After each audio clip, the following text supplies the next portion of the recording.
स्वागत है। तो पिछले वीडियो में हमने क्रिएट कमांड के बारे में सीखा था और अब हम एक नए और इंटरेस्टिंग टॉपिक के बारे में जाने वाले हैं, इंसर्ट कमांड के बारे में। अब मुझे उम्मीद है कि आप सबको याद है उस लेसन में जहां हमने एसक्यूएल कमांड्स के टाइप सीखे थे। तो हमने देखा था कि इंसर्ट कमांड एक डीएमएल कमांड है जो डेटा को डेटाबेस में डालने के लिए है। तो अब देखते हैं कि इंसर्ट कमांड का यूसेज कैसे होता है और ये कैसे काम करता है। तो इंसर्ट कमांड या इंसर्ट इनटू स्टेटमेंट नए रिकॉर्ड्स को टेबल में डालने के लिए होता है जब हमें डेटाबेस में डेटा ऐड करना होता है। तो पिछले वीडियो में हमने डेटाबेस बनाया और कुछ टेबल्स क्रिएट किए ताकि डेटा ऑर्गेनाइज कर सकें। हमने टेबल बनाया, लेकिन अब देखो ये टेबल खाली है क्योंकि हमने इसमें कोई वैल्यूज इंसर्ट नहीं की हैं। मतलब हमें इसे भरना होगा। तो अब हम अगले स्टेप पर चलते हैं। टेबल की क्रिएशन के बाद वैल्यूज का इंसर्शन, तो इंसर्ट इनटू कमांड। ये कमांड हमें वैल्यूज या नए रिकॉर्ड्स टेबल में डालने में मदद करेगा ताकि डेटा मैनेज हो सके। ठीक है, अब बेसिकली 3 तरीके हैं जिनसे आप इंसर्ट कर सकते हो। तो पहला जो आप देख सकते हो वो है बेसिक सिंटैक्स, जिसे हम मेन सिंटैक्स कहते हैं। ये समझना जरूरी है। ये इंसर्ट इनटू कमांड है और ये जरूरी है। तो ये ऐसे काम करता है कि पहले आप लिखते हो इंसर्ट इनटू, फिर आप टेबल नेम देते हो, फिर ब्रैकेट्स में आपको सभी कॉलम स्पेसिफाई करने होते हैं जो उस टेबल में है ताकि डेटा सही से इंसर्ट हो सके। फिर आप वैल्यूज लिखते हो और फिर आप वो वैल्यूज डालते हो जो आप इंसर्ट करना चाहते हो बेस्ड ऑन। हर कॉलम का डेटा टाइप समझना जरूरी है। ठीक है, तो ये पहला तरीका है जो हम देख रहे हैं। अब इस कॉलम लिस्ट का जिक्र करना ऑप्शनल है, मतलब आप इसे छोड़ सकते हो अगर आपको लगता है कि ये जरूरी नहीं है। ये उस केस में आप इस दूसरे मेथड का पालन करोगे जो है इंसर्टिंग टू टेबल नेम, फिर वैल्यूज, फिर बस वैल्यूज डालते हो। इसे आसानी से कर सकते हो, लेकिन यहाँ एक लिमिटेशन है, ध्यान रखना। यहाँ क्या होता है, जब हम सच में मेजर करते हैं, जब हम कॉलम नेम्स मेंशन करते हैं, तो एसक्यूएल समझता है कि हम मैपिंग कर रहे हैं, इसलिए नेम सही होना जरूरी है। वैल्यू 1 को कॉलम 1 में, वैल्यू 2 को कॉलम 2 में और वैल्यू 3 को कॉलम 3 में। ठीक है, लेकिन अगर हम कॉलम लिस्ट नहीं बताते तो कुछ वैल्यूज छोड़नी पड़ेंगी और ये कंफ्यूज कर सकती है। ठीक है, तो उस केस में अगर कॉलम 2 का वैल्यू नहीं देते तो हमें समझना होगा कि इससे डेटा इंटेग्रिटी पर क्या असर होगा। मान लो कॉलम 2 एज कॉलम है और उस पर्टिकुलर पर्सन की एज का डेटा नहीं है, तो उस केस में जब उस कॉलम में किसी व्यक्ति की एज का डेटा नहीं मिलता, हम उसे खाली छोड़ देंगे। समझ रहे हो? और मुझे उम्मीद है कि आप याद रखते हो कि हमने पिछले वीडियो में कंस्ट्रेंट्स के बारे में सीखा था। मान लो कि एज कॉलम में कोई कंस्ट्रेंट नहीं है तो इसे पूरी तरह से खाली छोड़ा जा सकता है, इससे कोई समस्या नहीं होगी। उस केस में अगर हम यहाँ कॉलम लिस्ट नहीं बता रहे हैं तो जो भी वैल्यू डालेंगे वो ऑटोमेटिकली असाइन हो जाएगी। समझ रहे हो ना?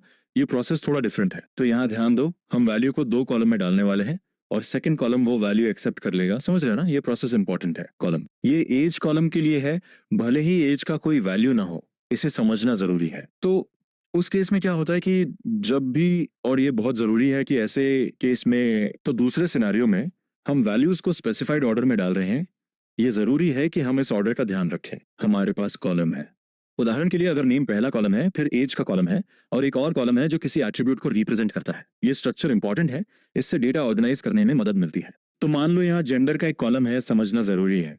ये मान लो कि ये 3 कॉलम्स हैं और अगर मैं कॉलम नहीं बता रहा तो आपको समझना होगा कि ये कैसे काम करते हैं। तो यहाँ मान लो कि मैं सबसे पहले जेंडर डाल रहा हूँ जो इस प्रोसेस का जरूरी हिस्सा है, इसे समझना जरूरी है। एक स्ट्रिंग है, फिर मैं एज डाल रहा हूँ और फिर नेम डाल रहा हूँ। तो ये एक्चुअली ये सब कुछ जम्ड अप हो जाएगा। समझ रहे हो ना? सही है, क्योंकि हम यहाँ वैल्यूज या कॉलम लिस्ट मेंशन नहीं कर रहे।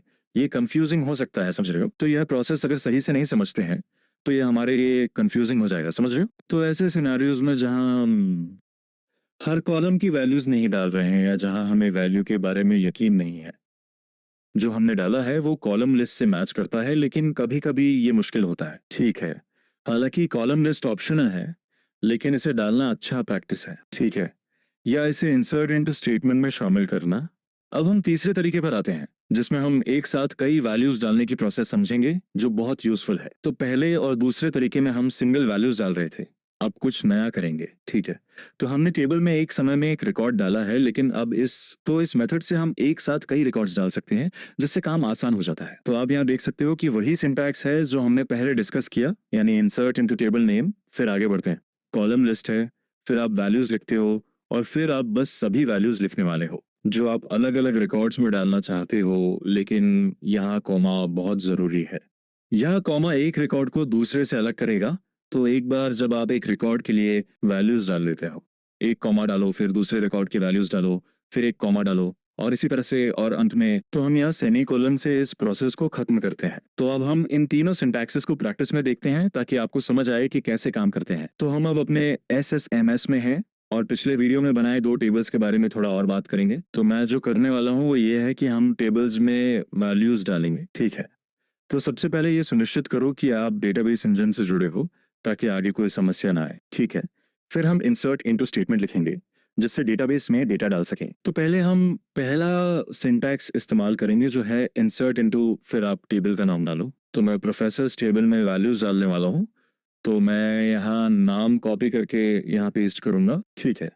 और फिर चूंकि हम पहले मेथड का पालन कर रहे हैं तो हम जो करने वाले हैं वो ये है कि हम सभी कॉलम नेम्स शामिल करेंगे। तो पहले हमारे पास PID है, फिर हमारे पास फुल नेम है, ठीक है।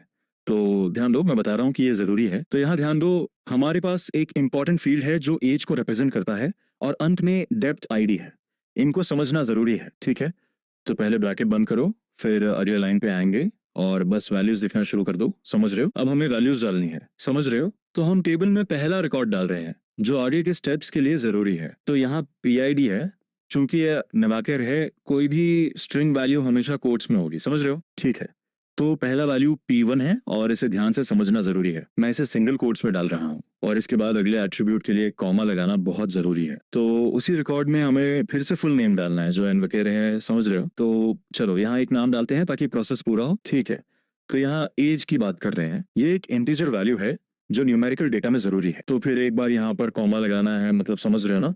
और उसके बाद हमें डिपार्टमेंट ID डालनी है जो कि बहुत जरूरी है। और जब हम रिकॉर्ड डालना खत्म करें तो बस ब्रैकेट अच्छे से बंद कर दो, ठीक है। तो बस एक कॉमा जोड़ दो। अगर तुम्हारे रिकॉर्ड में लगभग 50 कंप्लीट हैं तो ये जरूरी है और जाहिर है कि हम अगले वैल्यू को सेव करने जा रहे हैं। तो यही रन के बारे में है। अब इसे और अच्छे से समझने की कोशिश करेंगे।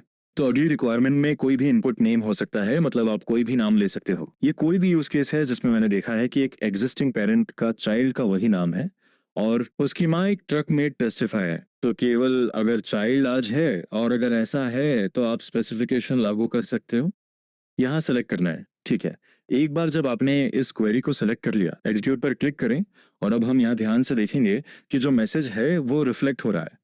मतलब ये बता रहा है कि यहाँ एक रो है जो सक्सेसफुली प्रोसेस हुई है। ये अफेक्टेड है, मतलब ये एक रिकॉर्ड है जो सक्सेसफुली प्रोसेस हुआ है। और अब हम इसे समझेंगे, टेबल में इंसर्ट हुआ है। अब रिकॉर्ड को कैसे देखना है हम इसके बारे में सेलेक्ट स्टेटमेंट को फ्यूचर वीडियो में सीखेंगे। अभी हम ऑब्जेक्ट एक्सप्लोरर का ग्राफिकल यूजर इंटरफेस का यूज करेंगे। तो मैं यहाँ बस ये कर सकता हूँ, हमारा टेबल देख सकते हैं जो बहुत इंपॉर्टेंट है। तो मैं राइट क्लिक करता हूँ और यहाँ ये ऑप्शन है जो कहता है कि मिलता है, जो कहता है सेलेक्ट टॉप 1000 रोज। तो ये आपको टॉप 1000 जो रोज आपके टेबल में है वो लौटाएगा। अभी एक रिकॉर्ड है तो हम आगे बढ़ सकते हैं। तो हम यहाँ इस ऑप्शन का यूज कर सकते हैं जो जरूरी है। उस पर क्लिक करें और अब आप देख सकते हैं कि यहाँ कुछ ऑप्शंस मिलेंगे जिनसे आप आगे बढ़ सकते हैं। देख सकते हैं कि यहाँ आप अपना रिकॉर्ड देख सकते हैं, ठीक है। और भी अगर आप यहाँ देखें तो ये बेसिकली सेलेक्ट स्टेटमेंट का यूज कर रहा है जो डेटा रिट्रीव करने के लिए जरूरी है। लेकिन हम अभी सेलेक्ट स्टेटमेंट के बारे में गहराई से नहीं जाने वाले क्योंकि ये टॉपिक कॉम्प्लेक्स है और समझने के लिए समय चाहिए। हम इसे फ्यूचर वीडियो में सीखेंगे। तो अभी बस रिकॉर्ड को देखो यहाँ, ठीक है। तो अगली बार हम अपने क्वेरी विंडो में आएंगे और कुछ नए कॉन्सेप्ट्स एक्सप्लोर करेंगे और यहाँ हम अब दूसरा मेथड यूज करेंगे। तो हम क्या करेंगे, इंसर्ट करेंगे। तो मैं यहाँ बस इस कोड को कॉपी कर सकता हूँ और इसे प्राइवेट बनाना। तो अब हम इसे यहाँ पर पेस्ट कर देते हैं ताकि ये सही तरीके से काम कर सके, ठीक है। तो अब हम दूसरे मेथड के लिए कॉलम लिस्ट नहीं देंगे क्योंकि ये थोड़ा अलग है, समझ रहे हो? ठीक है, तो मैं इसे अब डिलीट कर दूंगा। वैल्यूज, मुझे उम्मीद है कि आप याद रखते हो कि हमने इस टेबल में PID कॉलम पर प्राइमरी की कंस्ट्रेंट ऐड किया जो जरूरी है। तो इसके लिए और हमने ये भी सीखा है कि प्राइमरी की के 2 मेन फीचर्स हैं। तो ये जरूरी है कि प्राइमरी की यूनिक हो और ये नल नहीं होनी चाहिए। तो ये यूनिक होना चाहिए, इसलिए प्राइमरी की कॉलम में रिपीटेटिव वैल्यूज नहीं हो सकती। तो हम P1 नहीं ले सकते क्योंकि पहले से एक P1 है जो यूनिक होना चाहिए। तो इस बार हम इसे P2 में बदल देंगे। नाम कुछ भी रख सकते हैं, समझ रहे हो ना। तो यहाँ ध्यान दो, ये रेपिटेटिव नेम्स हो सकते हैं क्योंकि कोई कंस्ट्रेंट नहीं है, समझ रहे हो। लेकिन हमारे पास डेफिनेटली एक नॉट नल कंस्ट्रेंट है तो हम इस फील्ड को खाली नहीं छोड़ सकते। तो मैं यहाँ एक और नाम डालता हूँ, समझ रहे हो ना। ये जरूरी है कि सही नाम डालें। फिर हम एज डालेंगे ताकि डेटा कंप्लीट हो जाए। तो चलो मैं आपको बताता हूँ, यहाँ हम कोई कंस्ट्रेंट नहीं रखते। कोई एज कॉलम पर कोई कंस्ट्रेंट नहीं है, इसे खाली छोड़ देते हैं, समझ रहे हो ना, ताकि आगे बढ़ सकें। तो मैं एज और डिपार्टमेंट आईडी के लिए कोई जानकारी नहीं दूंगा, समझ रहे हो ना, ताकि आगे बढ़ सकें। चलो वही डिपार्टमेंट रखते हैं, क्योंकि एक पर्टिकुलर डिपार्टमेंट में कई हो सकते हैं। तो प्रोफेसर्स की बात कर रहे हैं और यहाँ कोई कंस्ट्रेंट नहीं है, इसलिए मैं फिर से बस सेलेक्ट करने वाला हूँ ताकि सही डेटा देख सके। इस स्टेटमेंट को एग्जीक्यूट करने से पहले इंश्योर करो कि आप सही डेटाबेस में हो, फिर एग्जीक्यूट पर जाओ और अब बस। तो एरर मैसेज को ध्यान से देखो, मुझे उम्मीद है कि ये क्लियरली विजिबल है। मैंने इसे जूम किया है ताकि आप समझ सको। तो क्या आप देख सकते हो कि यहाँ कॉलम नेम और सप्लाइड वैल्यूज की संख्या मैच नहीं कर रही है, ये मिसमैच है जो हमें रोक रहा है। टेबल डेफिनेशन के लिए ये एक इंपॉर्टेंट एरर है अगर आप कॉलम लिस्ट सही से नहीं लिखते हो, समझ रहे हो, आप एक्चुअली कम वैल्यूज डाल रहे हो। क्योंकि मेरे पास इस पर्टिकुलर प्रोफेसर की एज का कोई रिकॉर्ड नहीं है, इसलिए सही वैल्यूज डालना जरूरी है ताकि डेटा सही से प्रोसेस हो। मेरे पास इस पर्टिकुलर प्रोफेसर की एज का रिकॉर्ड नहीं है, ठीक है।